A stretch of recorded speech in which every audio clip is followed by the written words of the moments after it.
Sanibonani khala maphupho mawukuthi umusha la ekhaya sicela nje ukuthi subscribe ukuze ke njalo masifaka la ku YouTube channel yethu ungaphuthelwa noma ngabe nini uma ukuthi ke le video uyibuka ku TikTok besicela ukuthi uphuthume bakithi usearch lapha ku TikTok ufike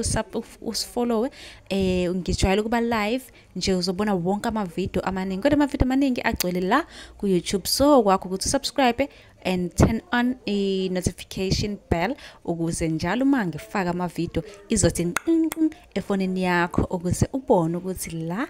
sikhuluma ngani ngoba wonke ama comment enwabuzayo ngizolokhu nje ngenza ama video ngafaka uma ke nawe ubuzile ungakayiboni impendulo yakho scrolla semaningi ama video engiwenzile uzofika ke lapho ubone mhlawumbe impendulo yakho noma mhlawumbe uphuphe ungeza nawe uzoscrolla uzocinga impendulo ake ngiqhubeke ngichaze amaphupho enwabuze kuma comment section ngiphendula ubhale ku comment uthi mina nginokuphupha ngithandaza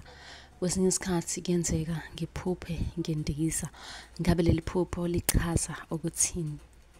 ngaphambi kokuba ngilichaze ngicela ube nesiqiniseko sokuthi usubscribe le YouTube wethu wamaphupho ukuze ungaphuthelwa noma ngabe nini uma ke sengiphendula lo mbuzo wakho ngiyofaka ku YouTube lo uzobuza njengamanje ku comment section